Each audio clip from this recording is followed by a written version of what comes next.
Hello guys, ಅಸ್ಸಲಾಮು ಅಲೈಕುಮ್. Welcome back to my YouTube channel. ಇವತ್ತು ನಾವು ಪೊಟೆಟೊ ಚೀಸ್ ಬಾಲ್ ಹೇಗೆ ಮಾಡೋದು ಅಂತ ನೋಡೋಣ ಬನ್ನಿ. ಫಸ್ಟಿಗೆ 4 ಪೊಟೆಟೊ ಅನ್ನು ಚೆನ್ನಾಗಿ ಬೇಯಿಸಿ, ನಂತರ 2 ಈರುಳ್ಳಿಯನ್ನು ಚಿಕ್ಕ ಚಿಕ್ಕ ಕಟ್ ಮಾಡಿ,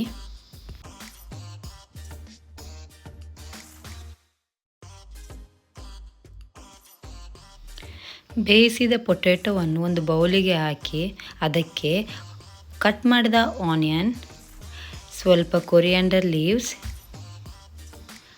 1 ಟೇಬಲ್ ಸ್ಪೂನ್ ಉಪ್ಪು, half tablespoon red chilli powder, half tablespoon coriander powder, half tablespoon garam masala and half tablespoon pepper powder ಹಾಕಿ ಸ್ವಲ್ಪ ಮ್ಯಾಗಿ ಮಸಾಲ ಹಾಕಿ ಚೆನ್ನಾಗಿ ಮಿಕ್ಸ್ ಮಾಡಿ.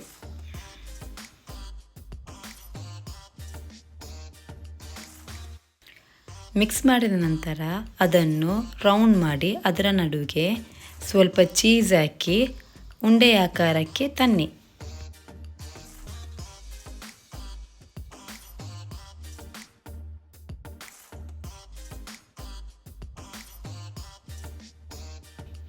ನಂತರ 2 ಟೇಬಲ್ ಸ್ಪೂನ್ ಕಾರ್ನ್ಫ್ಲವರ್ ಹಾಕಿ ಸ್ವಲ್ಪ ಉಪ್ಪು, ಸ್ವಲ್ಪ ನೀರು ಹಾಕಿ ಚೆನ್ನಾಗಿ ಮಿಕ್ಸ್ ಮಾಡಿ.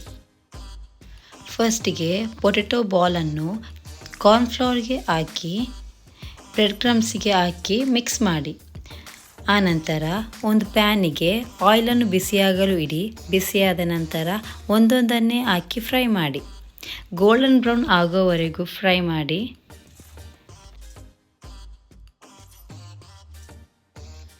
ಈಗ ತುಂಬ ರುಚಿಯಾದ ಪೊಟೆಟೊ ಚೀಸ್ ಬಾಲ್ ರೆಡಿಯಾಗಿದೆ. Thank you for watching. ನಿಮಗೆ ನನ್ನ ವಿಡಿಯೋ ಇಷ್ಟ ಆದರೆ ಲೈಕ್ ಮಾಡಿ, ಶೇರ್ ಮಾಡಿ, ಸಬ್ಸ್ಕ್ರೈಬ್ ಮಾಡಿ.